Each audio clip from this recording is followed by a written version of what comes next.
I spent $18,500 on a Christmas vacation for my daughter, her husband, and his parents, only to wake up alone on Christmas morning with nothing but a folded note where my coffee cup should have been. They left. They left me. No goodbye, no explanation, just silence and betrayal. I stood in the doorway with the gifts I'd wrapped, staring at an empty house. But that was just the beginning. When I opened her forgotten suitcase, I found the truth. Hotel confirmations from a week ago, a group chat mocking me as the Old ATM, and plans that excluded me from the start. That's when I stopped crying. That's when I started documenting. They thought I'd just take it, that I'd stay quiet. But they underestimated a woman who built her life from ashes once already. I wasn't going to scream, I wasn't going to beg, but I was going to change everything. Quietly. Completely. My name is Margaret Whitmore. I'm 68 years old, retired, widowed, and for most of my life, I believed in the kind of love that sacrifices quietly, without applause. The kind that folds laundry at midnight, writes checks without hesitation, and shows up for every milestone even when no one notices. I wasn't always alone. My husband George passed away when our daughter Chloe was just 11. He died suddenly, cardiac arrest on a snowy January morning, and from that moment everything changed. There was no one else, no backup plan. Just me, a mortgage, a grieving child, and a bank account that didn't stretch nearly far enough. I took a second job 3 weeks after his funeral. I cleaned offices at night and worked as a receptionist by day. I went years without new shoes, skipped every birthday celebration for myself, and made sure Chloe had what she needed. She never knew we were poor. That was my goal. I packed her school lunches with notes that read, "You're brilliant. Keep going." I sat through dance recitals and soccer games with my heart full, even when my stomach was empty. I cried into my pillow the day she got accepted into Boston University. Then I wiped my tears and figured out how to afford it. 4 years of tuition, room and board, textbooks that cost more than my first car. I worked overtime, dipped into George's old pension, and quietly sold the antique brooch my grandmother left me. Chloe walked across that graduation stage with honors, and I clapped so hard my palms stung. She never knew I hadn't paid my electricity bill that month. When Chloe met Daniel, I welcomed him like a son. He was charming, ambitious, and eager to build a future with her. They wanted a wedding in autumn, surrounded by red leaves and candlelight. The venue cost $25,000. The dress was custom. The photographer flew in from Chicago. They called it a once-in-a-lifetime day. I called my credit union and refinanced the house. After the wedding, Chloe and Daniel wanted to settle down quickly. I gifted them the down payment on a condo in Ann Arbor, $80,000 wired in one silent click. "It's not a loan," I told them. "It's love." They hugged me. I think Chloe cried, but I cried alone later that night as I sorted through my savings and realized retirement would be leaner than I imagined. Still, I never doubted it was worth it. Family is worth it. Love is worth it, or so I thought. This Christmas, I wanted to do something special. Chloe had mentioned how stressed she was, Daniel's long work hours, the in-laws' constant complaints, the feeling that she was always juggling without rest. So I planned a surprise, a Christmas retreat to Vermont. 7 days at a mountainside resort, complete with a private cabin, snowshoeing, gourmet dinners, and spa packages. I spent weeks customizing every detail. I paid $18,500 up front, no installments. I even added a luxury sleigh ride on Christmas Eve and special order stockings embroidered with everyone's names. I imagined us sipping cocoa by the fire, laughing like old times.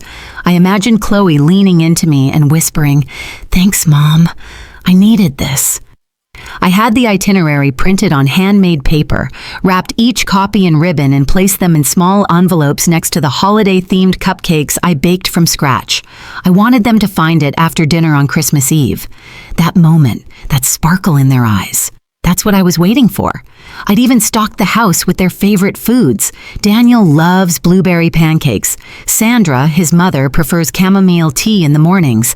Ralph's allergic to almonds, so I made sure all the cookies were safe. Chloe's favorite brand of hot chocolate was stacked in the pantry. The house smelled like cinnamon and vanilla. The trees sparkled. The gifts, wrapped in gold and burgundy, were stacked neatly, each tagged with calligraphy.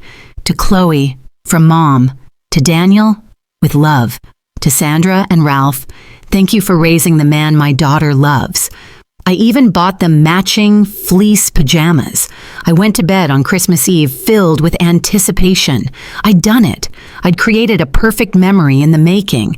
And when morning came, I would have something rare. A full house, a warm fire, and a daughter who would finally see, really see, how deeply I'd always loved her. That's what I thought. I awoke on Christmas morning to the kind of silence that doesn't feel peaceful. It feels wrong. The kind that presses against your chest like an omen. No laughter, no soft footfalls on the stairs, no clinking of mugs or the rustle of wrapping paper, just the hum of the refrigerator and the faint ticking of the antique wall clock. I sat up slowly, the chill of the winter morning biting at my feet as I slipped into my robe. Maybe they were still sleeping. Maybe I'd wake them with the scent of bacon and cinnamon rolls. I walked down the hallway with a kind of quiet joy until I reached the kitchen. The table was empty. No cups, no breakfast smells, no signs of life, but something was there. A folded piece of ivory paper lay precisely where I usually set my morning coffee. My name, Mom, was written in Chloe's familiar cursive. I picked it up, my hands already trembling, heart suddenly pounding with unexplainable dread. Mom, we decided to go ahead to the cabin early. We figured you could use some quiet time to rest. You always say how much you love peace and solitude, so we thought this would be best. Please don't worry. We'll see you after the trip. Merry Christmas, Chloe. I stood there for a long time. Just stood.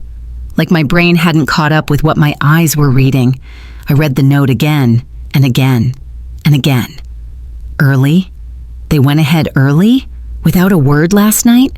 No hugs goodbye, no whispered thanks, no laughter echoing from the living room. No, that wasn't possible. I walked through the house, first fast, then frantically. The guest rooms were empty, beds barely made. The suitcases I'd seen stacked neatly by the hallway yesterday were gone. The coffee pot was clean, unused. My beautiful embroidered stocking still hung untouched over the fireplace. I called Chloe, straight to voicemail. Daniel, no answer. Sandra, Ralph. All silence. Panic rose, hot and acidic. I stared at the tree, at the gifts, still waiting under the branches. What just happened? I tried again. And again, until my fingers were numb from gripping the phone. Finally, I sank onto the couch, staring at the note in my hand. My eyes burned, but no tears came. I wasn't sure if I was hurt or confused or just empty. That's when the doorbell rang. I shuffled to the front door, unsure what to expect. My neighbor June stood there, cheeks flushed from the cold, holding a sleek wheeled suitcase. "Morning, Margaret," she said gently. "I think Chloe left this in front of my garage by accident. Must have been in a rush this morning." Rush? So it wasn't a last-minute decision. They'd packed the car, loaded the suitcases, drove away, all without waking me? I thanked June, took the suitcase inside, and rolled it into the hallway. It was unmistakably Chloe's. Pink leather trim, initials monogrammed on the front. I hesitated only a moment before unzipping it. At first, it looked like an ordinary packed bag, sweaters, scarves, Chloe's favorite red gloves, but tucked in the side pocket was something that didn't belong, a stack of printed holiday cards. Curious, I slid one out. The Whitmore Thompson Christmas Getaway Celebrating Togetherness, December 18th, 26th, Snowberry Lodge, Vermont. And then, beneath that, names: Chloe Whitmore, Daniel Thompson, Sandra Thompson, Ralph Thompson. I blinked. December 18th? That was a full week ago. A full week before today. Before the surprise I had planned. There was no mention of me. No Margaret Whitmore. My heart sank through my chest like stone. I flipped through the cards. They were all signed. pre-addressed, postmarked 2 days ago. Most of them were already sealed. So this wasn't a spontaneous getaway. This wasn't, let's leave early and give Mom some rest. This was a plan. An entire trip, coordinated, discussed, prepared, all without me. While I was baking cookies and wrapping gifts and folding pajamas, they were booking spa treatments and sending holiday announcements like I didn't exist. One card had a sticky note attached, written in Daniel's loopy scrawl. "Send these out when we arrive. Don't let Mom see." I sat down hard on the floor, suitcase still open beside me. It wasn't a mistake. It wasn't forgetfulness or a miscommunication or a well-intentioned misstep. They had deliberately excluded me, and worse, they had pretended not to. I sat there for a long while. The clock ticked. Outside, the wind blew. Somewhere, a child probably squealed at a new toy. A couple clinked mugs over breakfast. A family shared morning hugs. But inside my house, everything was frozen. Eventually, I reached over and picked up the folded note again. I held it beside the holiday cards. Same handwriting, same person. One pretending to love me, the other erasing me entirely. That's when I realized something inside me had shifted. Not broken, not yet, but shifted. And from that small shift, a quiet resolve began to bloom. The rest of Christmas Day passed in an eerie kind of slow motion. I sat in my living room with the tree lights blinking silently behind me, the unopened gifts casting soft shadows beneath the branches. I tried for a while to convince myself it was all a mistake. Maybe something had come up. Maybe the roads were bad. Maybe they meant to wake me, but didn't want to disturb me too early. Maybe. But every time I picked up my phone and tried Chloe again, I was met with the same result. Voicemail. "Hi, this is Chloe. I can't come to the phone right now." Click. Daniel. Voicemail. Sandra. Ralph. All the same. I left messages, my voice steady at first, then increasingly brittle. "Hi, sweetheart. Just checking in. I saw your note. Just wanted to make sure everything's okay." By 5 p.m., I'd stopped trying. I'd also stopped pretending. They didn't forget. They didn't get busy. They didn't miscalculate the time. They didn't want me. Not for Christmas, not for the trip, not for the memories I'd been dreaming of. By 7 p.m., I had put the gifts back into their storage bins and unplugged the lights. It hurt too much to see them glowing. I tried reading, couldn't focus, tried watching TV. Nothing felt right. The silence in the house wasn't peaceful. It was cruel. It filled every corner like thick smoke, choking out even the tiniest flicker of joy. Around 9 p.m., I found myself wandering through the guest bedroom, the one Chloe had slept in as a teenager when we downsized after George died. She hadn't used it in years, but I still kept it ready, just in case. On the nightstand, something caught my eye. A phone. It was her old phone, the rose gold iPhone she used before upgrading last spring. I'd meant to donate it, but she'd left it here during her last visit and never asked for it back. I stared at it for a moment, hesitating. I don't know what I was looking for. A clue, a reason, a trace of the daughter I thought I knew. I turned it on. To my surprise, the battery still had a small charge. Her lock screen was a photo of her and Daniel, taken on their honeymoon in Napa Valley. They were laughing, wine glasses raised, bathed in sunlight. The passcode? My fingers moved automatically. Her birthday. It worked. A rush of guilt bloomed in my chest, but I pushed it aside. I wasn't snooping. I was seeking the truth. I opened her messages app. Most threads were months old, dust-covered digital fragments from another life. But one thread stood out, pinned to the top. A group chat titled Holiday Crew. I tapped it and read, "Chloe. We're confirmed for the 18th. So excited. Just pray Mom doesn't snoop and find the itinerary." Sandra. "She won't. She still thinks we're doing her Vermont plan." Daniel. "Babe, you told her the resort was called Snowberry too, right?" Chloe. "Yep. She'll never know. I even put the fake brochures in the kitchen drawer." Ralph. "Honestly, this is for the best. She's exhausting when she tries to orchestrate joy." Chloe. "Right? Let her stay home with her sentimental ornaments and her sad little traditions. Sandra, I almost feel bad. Almost. Chloe, don't. She'll get over it. She always does. My vision blurred, but I kept scrolling. Daniel, should we at least tell her? Maybe say we're not feeling well and can't make it? Chloe, no. The note is enough. Mom, you deserve rest. That line'll make her think we're being thoughtful. Sandra, that's actually kind of genius. And then, Chloe, she has no idea we've been planning this for months. She still thinks she's in charge. Just let her have her coffee and her tree. That line broke something in me. Just let her have her coffee and her tree. I had spent hours decorating that tree. I had baked their favorite cookies, hung their stockings. I'd hand-stitched pajamas with their initials. And all the while, they were laughing behind my back, crafting lies wrapped in ribbon and deceit. I sat there on her old bed, staring at her words. Not just the words, but the tone. The casual dismissal, the mockery. The betrayal wasn't in their absence, it was in their contempt. This wasn't a miscommunication, it was a decision, a collective one, and I had never felt more alone. It was nearly midnight when my phone finally rang. I had been sitting in the dining room, Chloe's old phone lying like a dead weight beside me, her words echoing in my mind. She'll get over it. Just let her have her tree. She still thinks she's in charge. My hands had long gone numb from gripping the edges of my chair. But now, finally, the screen lit up. Chloe, my daughter, my only child. I let it ring once, twice. Then I answered, "Hello?" Her voice cracked immediately. "Mom? Oh my God. Mom, I'm so sorry.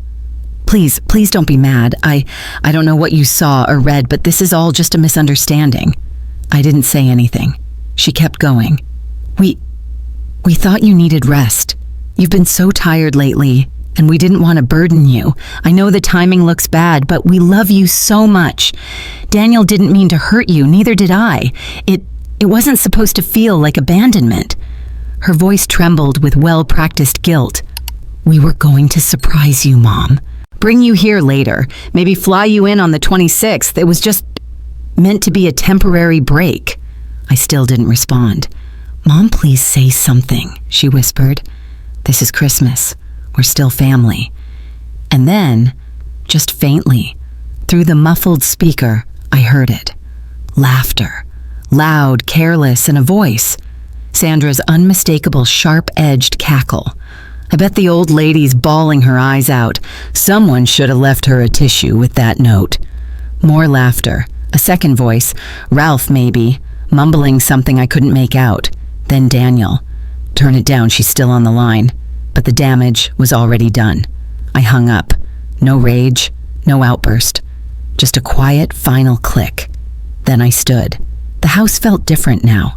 Not smaller, not colder. Just honest. Stripped of the illusion that had blanketed it for years. No more pretending, no more rose-colored gloss. I walked to my office, the one George and I had built together back in the 80s, where the wood-paneled shelves still held his construction ledgers and my old recipe binders, and opened the bottom drawer of the filing cabinet. Behind the tax folders, beneath the birth certificates and insurance policies, sat the fireproof lockbox we rarely touched. I carried it to the dining table, entered the 6-digit code, our anniversary, and opened it. Inside was the evidence of a lifetime. Folders labeled in neat handwriting. Chloe, tuition receipts from Boston University, semester fees, textbooks, housing deposits, a sticky note marked, graduation cap refund never processed, follow up. Over $190,000 paid in full. Daniel, vehicle loan, a blue folder. The co-signed agreement for the Ford Explorer he just had to have after the wedding. I remembered that weekend vividly. We'll handle the payments, Mom, Chloe had promised. Just help us get approved. I had paid every bill since. $34,000 total. Chloe and Daniel, G. Condo. A fat envelope containing the certified promissory note I'd drafted with my lawyer marked "not a gift" in bold underlined font. $85,000 down payment. Still unpaid, still ignored. Wedding expenses, invoices, caterers, venue, flowers. The string quartet Daniel said would elevate the evening. Over $72,000 for a day I hadn't even truly enjoyed. Sandra had insulted my dress, and Ralph had openly complained about the wine selection. Credit cards, printouts from 3 different accounts. Chloe and Daniel as authorized users. Over $12,000 in charges the last 3 months alone. Spa packages, flights, online shopping, my name on every statement. Each paper felt like a betrayal neatly archived. Each dollar, a kindness they'd weaponized into entitlement. But even then, even in that moment, I didn't feel hatred. I didn't want revenge. That wasn't who I was. That wasn't who George raised me to be. I didn't want to ruin them. I wanted to remind them.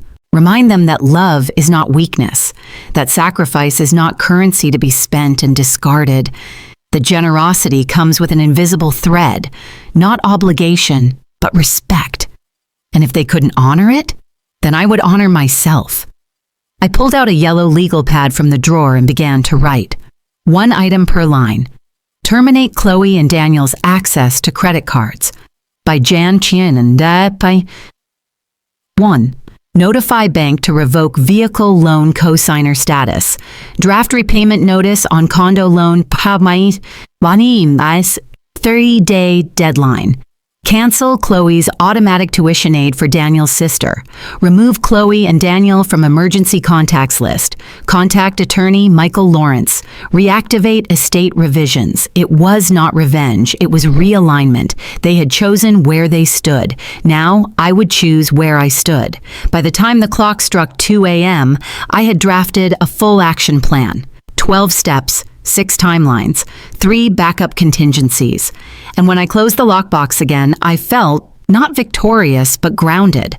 There would be no yelling, no accusations, no emotional declarations, just action. Chloe had been right about one thing. I was in charge, just not in the way she thought. Morning came without warmth, the kind of December sun that shines only to illuminate what you'd rather not see. Dust on the window panes, empty spaces where people used to sit, the glint of loneliness resting on silverware untouched. I made myself coffee, out of habit more than desire, and sat in the kitchen staring at the vacation folder I'd once prepared with joy. The cover still bore my handwriting. Whitmore Family Christmas, Vermont, $18,500. Each page within it now felt like a chapter from a delusion. Hotel confirmations, spa appointments, a private chef booked for Christmas Eve, guided ski tours tailored for Daniel and Ralph, a sleigh ride and custom hot cocoa bar I'd arranged as a surprise for Chloe, based on a story she'd told me from her childhood. It wasn't just the money, it was the effort. The thought behind every line item. They hadn't just excluded me. They had discarded what I built. I took a long breath and opened the laptop. The first tab I pulled up was the reservation portal for Snowberry Lodge. The phone rang twice before someone answered. Snowberry Lodge, Vermont. This is Jennifer speaking. How can I assist you? Yes. My name is Margaret Whitmore. I need to speak to the guest services coordinator about a reservation under my name for December 24th through the 29th. One moment, please. I waited, fingers drumming against the table. After a pause, another voice came on the line. Hello? This is Jared from Guest Services. How can I help you today, Ms. Whitmore? I need to cancel a number of services on the Whitmore family reservation. Spa treatments, private chef, ski tours, sleigh rides, all of it. There was a pause. Ma'am, those are premium services, and we're within the cancellation window. You'll forfeit a portion of your deposits. That's fine, I said, my voice calm. Cancel them. More typing, more hesitance. May I ask, is there a problem with the services? We've had excellent feedback from the guests staying under that name. Yes, I said.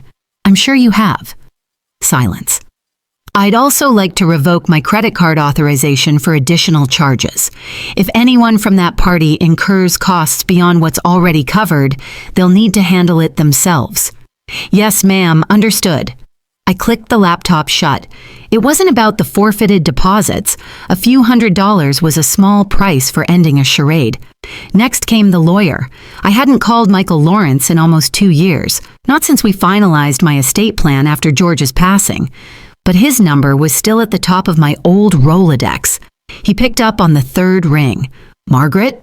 he said with polite warmth. "Well, this is a surprise. How are you?" "Michael," I said without hesitation, "I need to initiate debt collection proceedings on a personal loan I co-authored with my son-in-law." He paused. "Would this be the $90,000 down payment for the condo?" "Yes, the one Daniel Thompson signed a promissory note for, 30-day callable. I want to issue the formal recall today." "Today?" he repeated. "Is everything all right?" "No, Michael," I said flatly. "Everything is finally clear." He didn't ask further. "That loan was structured perfectly. You kept records?" "I have the original notarized agreement. I have payment logs. I have emails. I even have the original request letter from Chloe, asking me to assist them as a temporary bridge into adulthood." Michael chuckled dryly. "Well, that bridge is about to collapse." "I'm not doing this to punish," I said quickly. "I'm doing this to restore the balance, to put everything back where it belongs." "Understood. I'll draft the notice today and courier it by 4 p.m. Want me to include late penalties?" "Yes, per the original terms." He paused again. "Are you ready for the emotional fallout?" "They made their choices, Michael. This isn't retaliation. It's accounting." After we hung up, I stared at the calendar. December 26th was marked with a gold star. It had been the planned day for our family sleigh ride. Now it would be the day the formal notice arrived at their hotel. A different kind of delivery, the kind that couldn't be rewrapped or ignored. I leaned back in my chair and looked around the room. The photograph still hung on the wall, George's smile. Chloe as a toddler, frosting on her chin. The four of us at Yellowstone. All genuine once. I wouldn't take those down, but I wouldn't live inside them either. Grief is strange. It doesn't always come when someone dies. Sometimes it arrives when you finally realize they're not who you thought, and that the person you gave everything to was someone who never saw it. But I saw it. Every tuition check, every car payment, every whispered thank you that now feels like strategy. The loss wasn't just in the money. It was in the invisible parts. The moments I missed caring for myself while I cared for them. The ways I rearranged my life, not in regret, but in hope. Hope that they'd become people who remembered. But now I remember. And this time I would not forget. 2 days after the legal notice was delivered, the doorbell rang at 6:45 in the morning. I was already awake. The sun hadn't broken the horizon yet, but I'd been sitting with my tea in silence, rereading the estate documents Michael had sent over for revision. When I opened the door, Chloe stood on the porch, eyes red, hair tangled, no makeup, wearing the same parka I'd bought her last winter. She looked deliberate, like a person trying very hard to appear undone. "Mom," she whispered, voice shaking, "please." Before I could speak, she dropped to her knees, in the snow. "Please forgive me. I made a horrible mistake. I got caught up in trying to feel independent, but I was wrong. I was so wrong." Tears ran down her face, catching in her scarf. It looked exactly like every apology I had dreamt of and feared, because I didn't know whether I could trust it, whether I should. "Please," she said again, her voice cracking. "I love you." I stood there for a long beat, then opened the door. Inside, she moved toward the living room and collapsed onto the couch like someone carrying centuries of guilt. "I didn't even tell them I came back," she murmured. "They think I'm still at the hotel. I had to see you first, without them, without the others. I need you to know. I remember everything you did for me, every sacrifice." She reached into her coat and pulled out a tissue. As she dabbed at her face, something else slipped from her pocket. A small, flat square, black plastic with a blinking red light. A digital recorder, the kind lawyers used in meetings. The kind Daniel used when prepping for job interviews. Chloe's eyes widened when she saw it had fallen. Oh my God, that's not what it looks like. I said nothing. She reached for it quickly. I brought it because I wanted to keep this conversation, just for me. Just so I could listen to your voice when I felt awful. Not for court or anything like that. I swear. Still, I said nothing. I simply leaned forward, reached for the recorder on the table, and examined it in my hands. I turned it off, slid the back panel open, and removed the battery. She didn't stop me, but her eyes didn't meet mine either. We sat in silence for another 15 minutes. She offered more tears. I offered her a warm cup of tea. She didn't touch it. Eventually, she said she had to go, that she needed to get back before they noticed she was missing. She kissed me on the cheek and promised to call the next day. I closed the door behind her and immediately walked to my office. I opened the estate folder again, pulled out the documents marked charitable transfer, contingent revision, and made it final. Later that day, I visited Michael's office. He stood as I entered, concern flickering in his eyes. "Margaret, that was fast. I didn't expect to see you until Thursday." I placed the recorder on his desk. "She came back this morning," I said, with tears and apologies and a hidden microphone. Michael didn't look surprised. "Do you want to add her name to the exclusion list?" "No," I said softly. "I want to finalize the transfer." "All of it?" "Yes." He nodded slowly. "That includes the entirety of your estate. House, investments, pension surplus, everything we discussed." I nodded. "To Children's Hope Foundation and to Camille," I added, "my best friend of 30 years, the one person who never asked me for anything but my company." "I'll file it by Friday. That gives us time to notarize and prepare the disclosures." "Thank you." As I rose to leave, Michael looked at me with something resembling admiration. "You know, most people either go to war with betrayal or pretend it never happened." "I'm not interested in war," I replied. "I'm interested in peace. But peace only comes when things are in their rightful place." He smiled. "Spoken like a woman who's done the math." That night, I walked through the house, pausing in each room. The nursery I once painted yellow, just in case George was right and Chloe was a boy. The hallway where her first crayon mural stretched from baseboard to light switch. The kitchen where we'd hosted decades of laughter and burnt pies. I didn't need revenge. I needed clarity. And now, I had it. It was the first Thursday of the new year when I walked into the downtown library for something other than silence. I'd passed the hand-painted poster a week earlier. Silver Chapter's Book Club for Women 60+, taped to the glass beside the local bulletin board. At the time, I'd dismissed it. Too sentimental, too exposed. But then again, what else was I doing with my mornings besides counting old receipts and rereading legal filings? So I went. The room smelled of lemon polish and old stories. 10 women, all gray-haired and bright-eyed, circled plastic chairs in the community room. Some wore cardigans with tiny floral brooches. One had purple streaks in her hair and boots that made her look like she taught yoga to punk bands. "Welcome," said a woman with a name tag that read Dolores. "You're new?" "Margaret," I said, not quite used to smiling. "I used to read more. I'm trying again." "Well, today we're not reading. We're venting," she grinned. "The holiday hangover edition." The group laughed. I found a seat between a retired music teacher and a woman who worked at the Historical Society. They passed around mugs of herbal tea and peppermint bark, and someone opened the meeting by sharing how her son had bought her a robot vacuum for Christmas instead of visiting. By the end of the hour, I'd spoken 3 times. Once to say I loved Louise Penny novels, once to joke that I too had received socks instead of affection, and once, more quietly, to admit that I hadn't spent Christmas with family, for reasons I couldn't quite find words for. Nobody pried. They just nodded like they understood. The next week, I joined the watercolor workshop at the community center. I hadn't picked up a brush since junior high, and my first painting looked like a sunset had been run over by a tractor. But I didn't care. The instructor was a man named Joel with kind eyes and thick forearms who called everyone kiddo, even though he was probably 70. On the third session, he set a still life arrangement with oranges and broken pottery and said, "Paint what it makes you feel, not what it is." Most people painted shadows and bowls. I painted a house with one lit window. It was uneven, splotchy, far too red. But when I finished, I stared at it longer than I expected.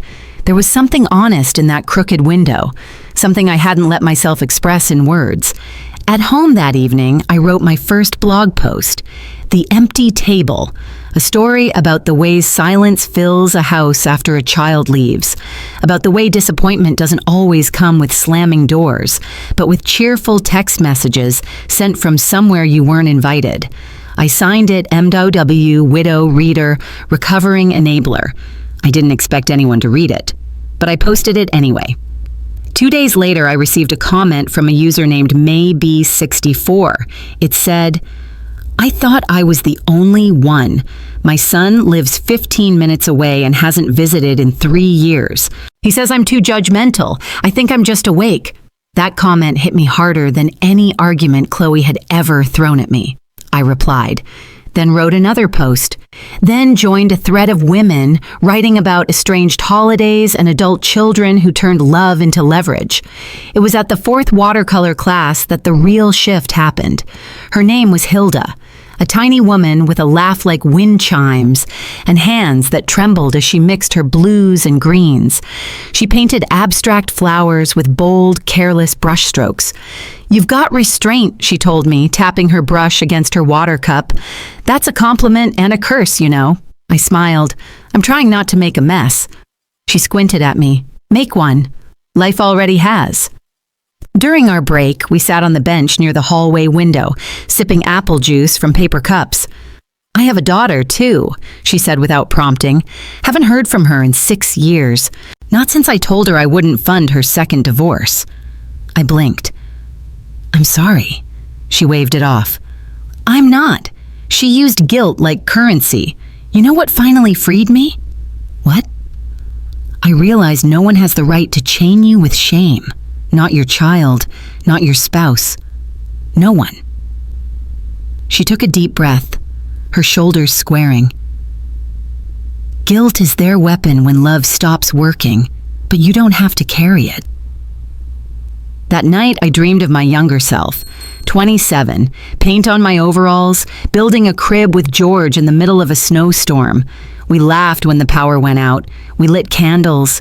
We said we'd figure it all out. And for a while we did, but I'd forgotten that girl, that Margaret who solved things without waiting for permission. Maybe it was time to remember her. It was a mild Saturday morning, one of those rare winter days when the sun cast long, gentle shadows across the porch instead of simply punishing the frost. I was in the kitchen steeping chamomile when I saw a blur of movement through the front window. Chloe. She stood at the steps in a soft beige coat, hair tucked neatly behind her ears, holding a bouquet of tulips in one hand, a tin of homemade cookies in the other, and a white envelope clutched between her fingers. I exhaled. This time, I wasn't unprepared. When I opened the door, she smiled through teary eyes. "Hi, Mom," she said quietly. "I was hoping you might let me talk for a minute." I stepped aside. "Of course." She entered the house like someone approaching a shrine. Soft footsteps, reverent gaze, as if she feared scaring the walls. "I brought your favorite," she said, handing over the tin. "Oatmeal cranberry, just like when I was in high school." I nodded, taking them gently, saying nothing. "And flowers. I know you love tulips, especially the yellow ones. They didn't have yellow, so I got pink. I hope that's okay." She set them on the table and pulled the envelope from her pocket. "It's a letter," she said, holding it up as if it were a sacred offering. "I wrote everything down, everything I wanted to say, everything I've realized." I accepted the envelope, placed it next to the flowers, and gestured for her to sit. She did, smoothing her skirt like a nervous child before a principal. Then, almost casually, she set her phone on the table between us, screen down but angled just slightly. Something about the gesture itched at me. A subconscious déjà vu. the weight of pattern. My eyes lingered on the phone just long enough. Then I stood. "Would you like tea?" "Yes," she said, her voice quivering. "That would be lovely." I walked to the kitchen, moving slowly, deliberately. Once around the corner, I reached for the discreet security console under the counter. One button activated the living room camera. Audio and video, high definition, backed up to cloud. I poured 2 cups, returned.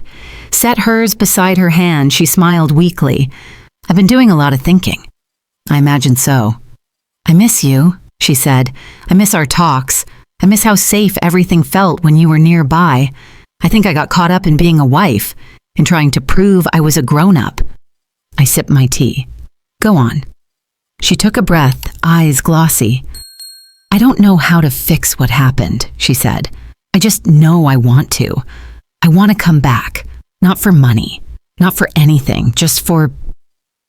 There it was again. The perfect sentence. The practiced remorse. The symmetry too clean to be spontaneous. I leaned forward. "Chloe," I said softly, "may I see your phone for a moment?" She froze. "My phone?" "Yes," I said, still gentle. "The one you placed on the table. Just for a moment." She hesitated, too long, then turned it over and slid it toward me. I picked it up, pressed the power button. A red bar glowed at the top. "Recording audio, memo 137. I set it back down, not with anger, but with finality. I reached under the table, pressed the remote on my lap. A soft chime echoed. The security system had captured everything. I met her eyes. "Chloe," I said, voice still steady, "I'm going to ask you to leave now." She blinked. "What?" "I don't need the letter, or the flowers, or the cookies, and I certainly don't need another recording of my grief." Her face flushed, shame creeping up her cheeks. "I wasn't..." "You were," I said, standing. "And I'm not angry, just tired." She rose too, slowly. "I thought maybe if I had your words, your forgiveness on record, then Daniel..." Her mouth clamped shut before she finished. I nodded. She understood that I understood. "This isn't a courtroom," I said. "You don't need evidence, you need honesty. But if you're not ready to offer that, then I suggest you come back when you are." For a moment, she just stood there. The daughter I'd raised, the woman she'd become. Somewhere between the two lived a person I still wanted to believe in, but not like this. She took the cookies, left the flowers, didn't look back when the door clicked shut. And this time, neither did I. It began on a Tuesday morning, the kind of soft, quiet morning where the only sound was the hush of winter wind against frosted windows. I sat in my robe, fingers wrapped around a mug of peppermint tea, staring at the stack of papers spread across the dining room table. Each sheet bore a signature. Mine. Witnessed, notarized, finalized. The house was now officially owned by no one in my family. The accounts, retirement funds, and savings were all in transition, not to another generation, but to another kind of legacy. Children's Hope Medical Center would receive $250,000. The community library where I'd checked out my first novel at age 9 would get $80,000. And Safe Haven, an organization that helped single mothers rebuild their lives after abandonment, would receive $120,000, plus a monthly endowment that would support housing, childcare, and skills training. Margaret Williams, the woman who once bent over backward to ensure her daughter's every want was met, had finally stood up straight. I signed the last sheet, folded it into the envelope, and sealed it with a gold sticker. Then I walked to the fireplace where our old family portrait used to hang. It had already been replaced. In its place was a canvas, a watercolor print of a small cottage surrounded by lavender, a path leading into an open field, and no visible figures. Peaceful, empty, inviting. I hadn't thrown the portrait away. I'd simply moved it. It now lived inside a box labeled Past at the back of my closet. Along with the scrapbook of Chloe's first steps, our Disney trip photos, and the tiny blue hat George had worn home from the hospital. Letting go didn't mean pretending none of it mattered. It just meant I was finally choosing what mattered now. The house felt lighter without the ghost of expectations. The guest room, once prepared obsessively for Chloe's visits, had been repainted in warm terracotta and filled with baking tools. Whisks, rolling pins, display trays, glass jars of candied ginger, and freeze-dried raspberries. Margaret's piece. That's what I'd written on the napkin during book club, half joking when someone asked what I'd do now that my motherhood contract had expired. But the name had stuck, like it had already belonged to something real. The small storefront on Maple Avenue was a single-room unit with exposed brick and a wide front window. It used to be a thrift boutique. Now it was painted honey yellow, with white trim and a handmade sign swinging above the door. My sign. Margaret's piece. Small batches, warm hearts. I didn't advertise. I didn't open social media accounts or host a grand opening. Instead, I baked 4 loaves of sourdough, 6 dozen snickerdoodles, and a tray of lemon bars dusted with powdered sugar. Then I put a chalkboard out front that said, "Come in if today has been too much." The first day, 5 women walked in. 3 cried. 1 brought her own mug. The 5th sat silently for half an hour before hugging me on her way out. Every day after, the same, a quiet stream of souls looking not just for sweetness, but for softness.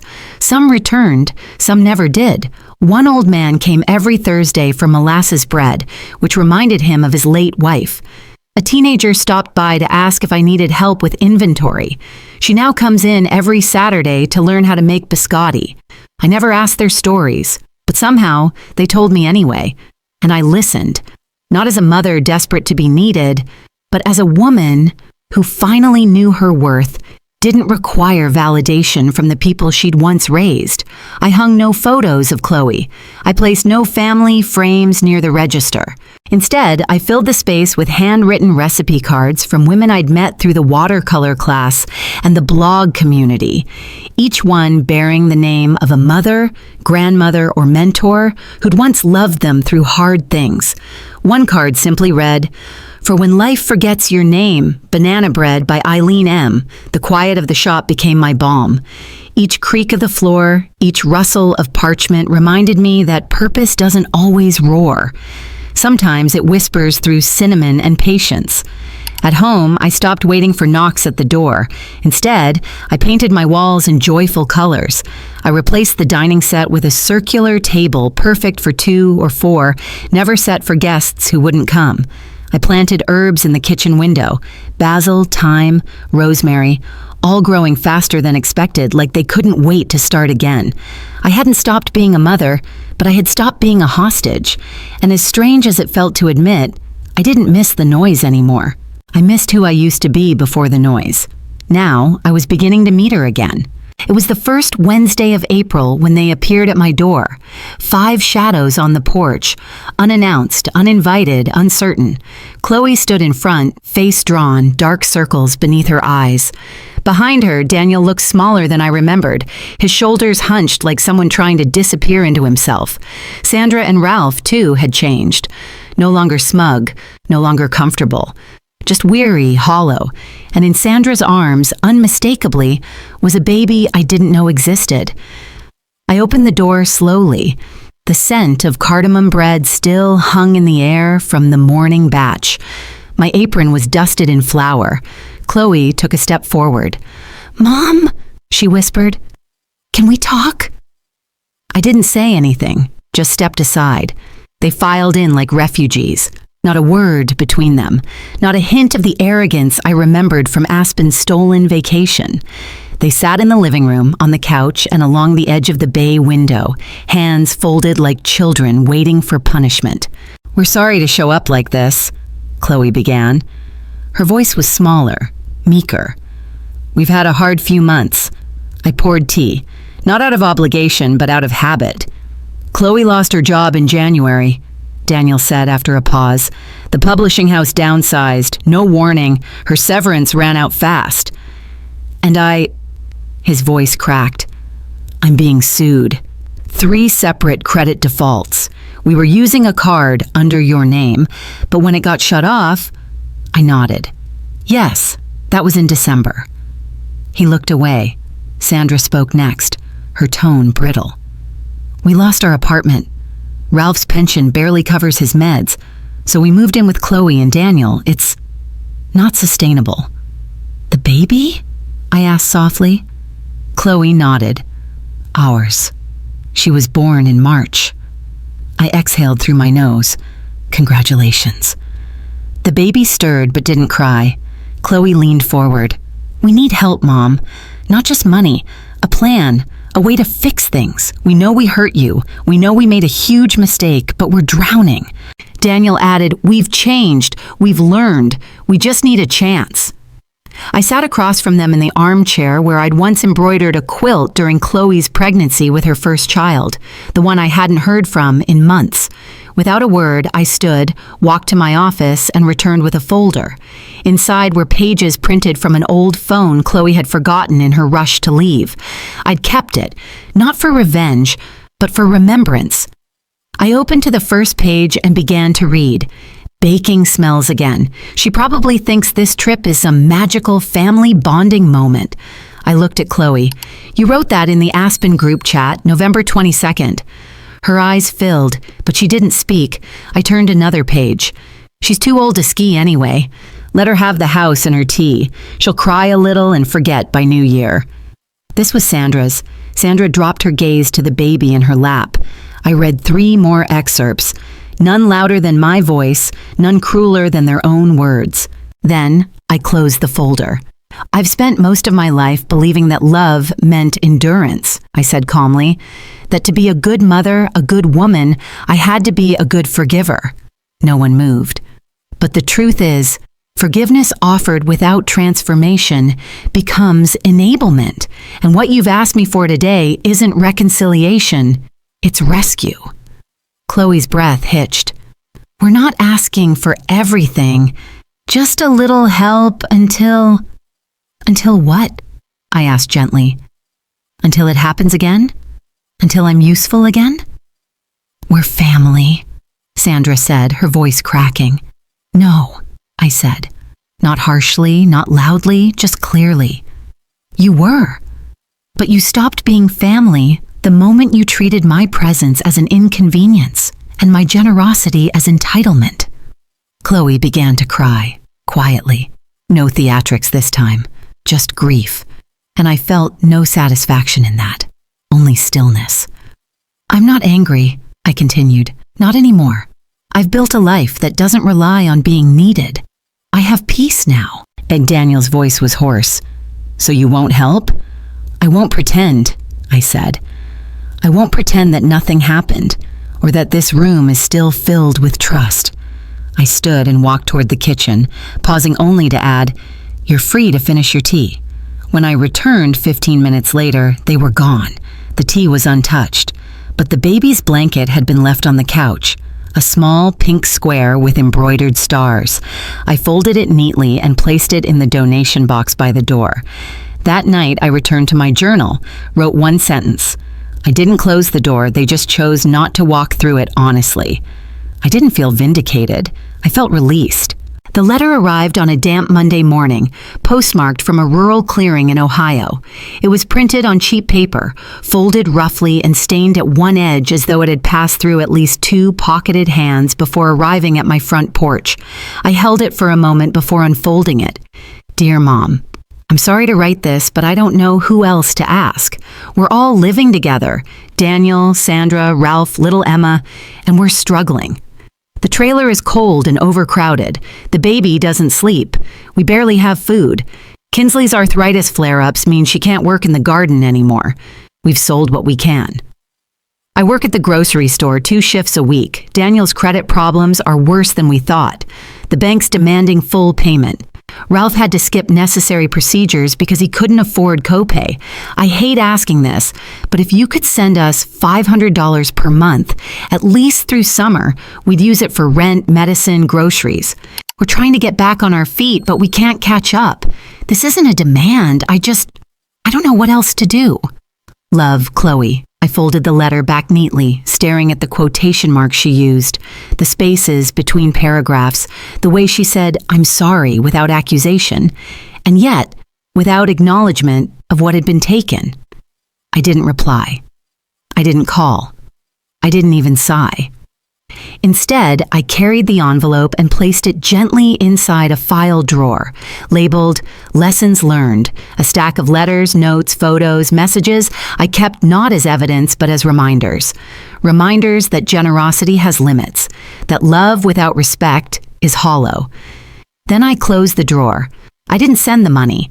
Instead, I took a walk down to Children's Hope Medical Center, the recipient of my largest charitable gift. I sat in the waiting area watching mothers cradle their babies, volunteers hand out blankets, nurses gently steer families toward assistance. I realized that my money was doing more than I'd ever intended. It was acting as a bridge between suffering and hope, and that felt right. On my drive home, I stopped by the small shelf where I kept the recipe cards from friends, women who, like me, had loved hard and learned to let go. I pulled out the card from Eileen M. For When Life Forgets Your Name, Banana Bread by Eileen M. I made a fresh batch, sliced it, and shared it with neighbors and strangers. No charge, just a note. From Margaret's Peace, with gratitude. One neighbor whose wife had died last year stopped by and cried. A stranger thanked me for reminding her that kindness still exists. Back home, I walked through the rooms. The guest room still held baking tools now, far more than molasses bread and lemon bars. There were cookie tins filled for the food pantry, bags labeled "Thank you" for volunteers, crates set by the door for donation pickup. I paused by the nursery turned studio, the once baby-proofed walls now hosting canvases and brushes. There was silence in almost every room, but not the hollow kind. It was sacred space. Weeks passed. I planted basil and thyme anew. I bought books for the library fund in memory of George. I participated in the book club and shared posts to my blog that no longer mentioned Chloe's name. Instead, I wrote about self-worth, boundaries, and peace. My readership grew. The comment section wasn't about pity. It was about survival, solidarity, and strength.